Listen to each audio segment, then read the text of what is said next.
अस्सलाम वालेकुम। कैसे भाई आप लोग? खैरियत से हैं? ठीक ठाक है यार। कल फाइनल होने जा रहा है वर्ल्ड T20 कप का बिटवीन न्यूजीलैंड और इंडिया। लेकिन उससे पहले ना, कल मेरे पास किसी ने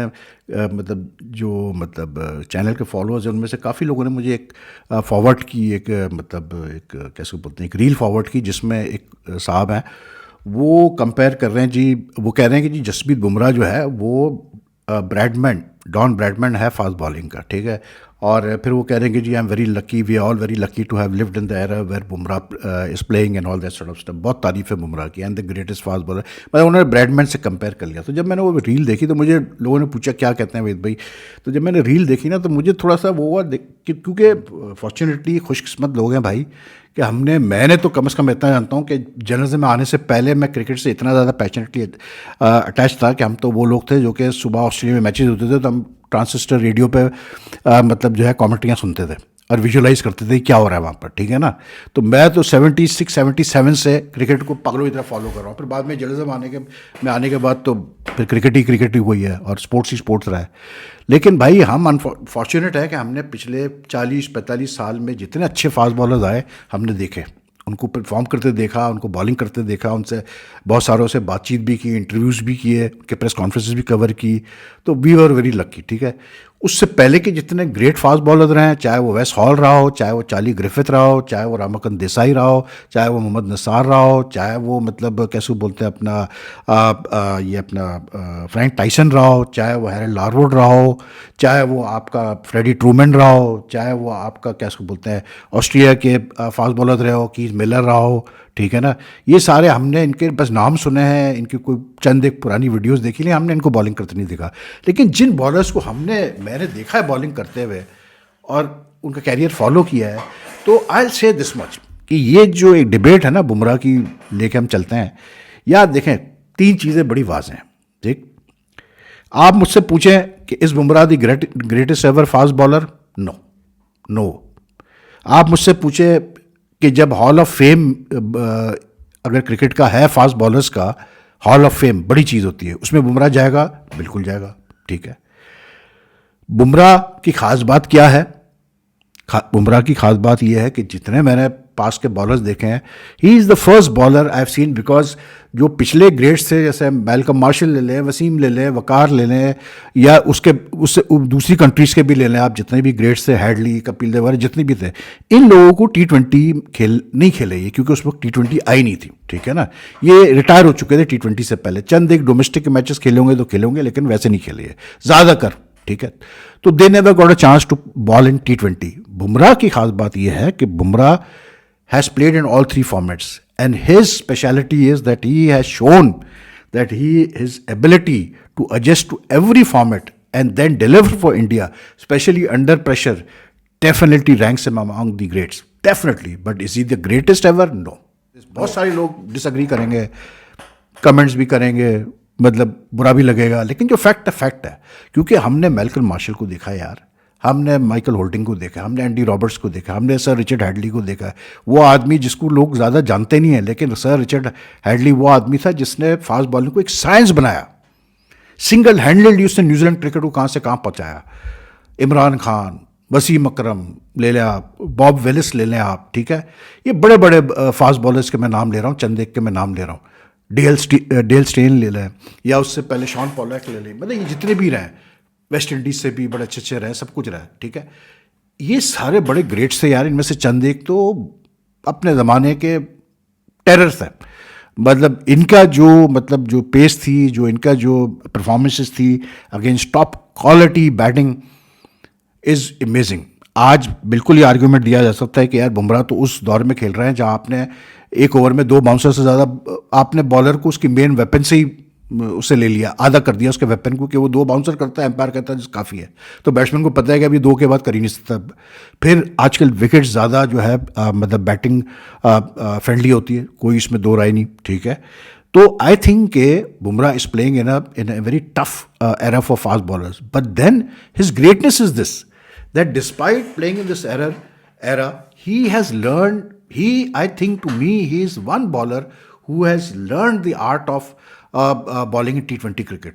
जितना मार बॉलर्स को पड़ती है आजकल T20 क्रिकेट में, बड़े बड़े बॉलर्स को मार पड़ती है लीग क्रिकेट में, इंटरनेशनल T20 क्रिकेट में, बुमराह को भी 2-3 दफ़ा पड़ी होगी जरूर मार, लेकिन ऐसे नहीं जैसे दूसरे बॉलर्स को पड़ती है. He never lets the situation slip out of hand. He seems to know, and I have never seen, मतलब आजकल के दौर में इससे ज़्यादा एक्यूरेट यॉर्कर कोई नहीं मारता भाई, सीधी सी बात है. And he is got this ability that जब टीम को इसकी सबसे ज़्यादा ज़रूरत होती है, जब टीम इस पर टोटल डिपेंड कर रही होती है कि यार निकालो हमें इस मुश्किल से, तो ये ज़रूर आएगा भाई, ये ज़रूर आके हाथ खड़ा करेगा कि लाओ मैं निकालता हूँ तुम लोग मुश्किल से.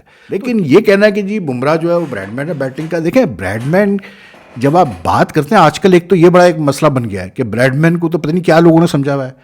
ही इज़ वन बैट्समैन जिसने अपना कैरियर, अगर वो एक चौका लगा देता है तो उसका 100 का टेस्ट का बैटिंग एवरेज होता है भाई. आप कहते हैं कि जी वो क्या उसको बोलते हैं, उसने इतने ज़्यादा कंट्री से नहीं खेला ये वो, but you look at the volume of runs and इस consistency and you can imagine. मतलब मैं लोगों को बताता हूँ कि जब 34 की बॉर्डर लाइन सीरीज़ हुई ऑस्ट्रेलिया में, तो लावोड और ये सारों ने जो है मिल के मतलब जो ये शॉर्ट पिच बॉलिंग का लेग साइड थ्योरी निकाली जिसको बॉडी लाइन का नाम दिया गया. तो it was only for Bradman to ensure Bradman didn't get runs, और उसमें भी ब्रैडमैन साहब जो है फेल होने के बावजूद 50 की बैटिंग एवरेज पे मतलब उस सीरीज में उन्होंने 50 की एवरेज से रन्स किए. सोचे आप उसकी ग्रेटनेस. तो ये क्या एक तो मजाक बनाया हुआ है कि हर बंदा ब्रैडमैन से कंपेयर करता है, ये ब्रैडमैन की तरह, ये ब्रैडमैन बन रहा है, ये अगला ब्रैडमैन. अबे भाई ब्रैडमैन था यार, उसके तो कोई करीब नहीं आता. ब्रैडमैन के रन्स तो भाई सोना है यार, तो कहाँ ब्रैडमैन को कंपेयर कर रहे हो, ब्रैडमैन से क्यों किसी को कंपेयर कर रहे हो. अपना एक अलग class, the best T20 bowler right now in मतलब contemporary cricket, no two way about it. The way he has adjusted his bowling to suit all three formats is amazing यार.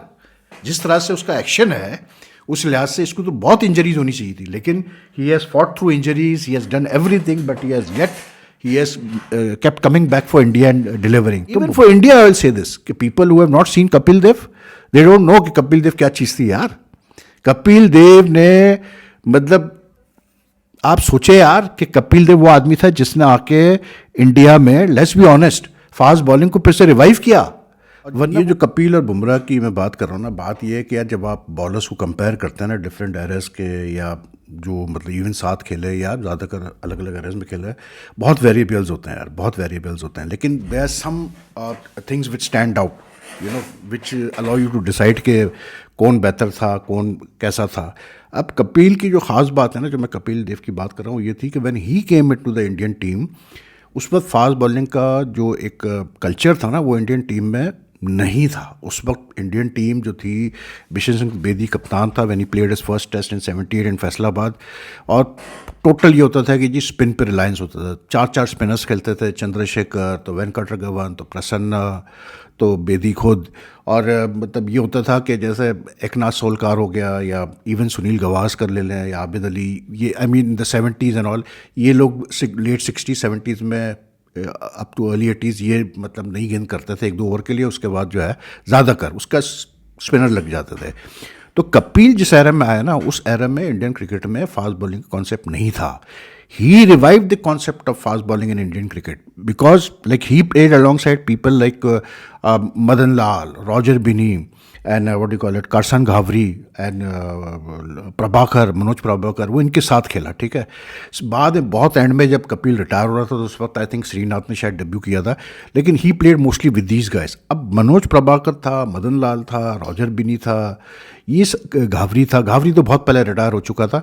Ghavri retired even like Kapil ने 78 में debut किया, I think Ghavri retired in 81.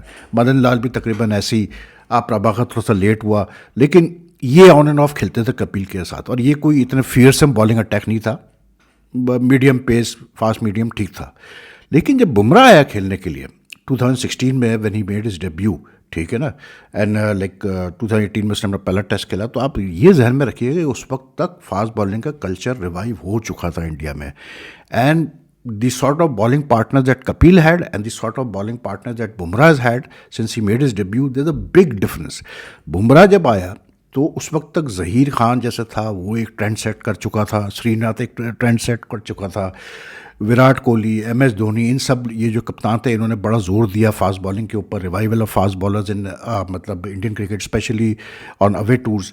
तो when Jasprit Bumrah played, he was playing alongside with really good fast bowlers like Umesh Yadav, Ishant Sharma, उसके बाद जो है और भी बड़े बड़े अच्छे फास्ट बॉलर्स के साथ वो खेला.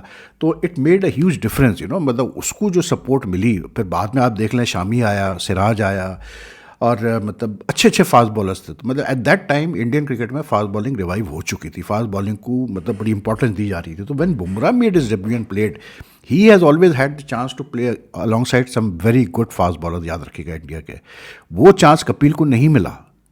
वो चांस में भी बाद में शायद श्रीनाथ और कैसे बोलते हैं अपना वो प्रसाद को भी शायद इतना नहीं मिला. लेकिन और वो एक कहते हैं ना कि fast bowlers hunt and pairs, तो बुमराह गॉट दिस एडवांटेज.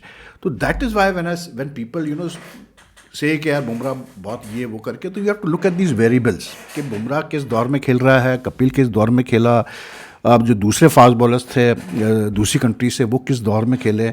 मैं बार बार ये चीज़ कह रहा हूँ कि देखो बुमराह ऑन स्टैंड अलोन, मतलब ही उसका जो सबसे बड़ा जो उसको एडवांटेज है वो ये है कि he is the I think stand out fast bowler who has done well across all 3 formats. ठीक है ना, एक बंदा 3 फॉर्मेट्स में 500 विकेटें वो अब कर चुका है, टेस्ट में, वनडे में, T20 में. अब प्लस इज बॉलिंग एवरेज, जो is economy rate and bowling average is fantastic.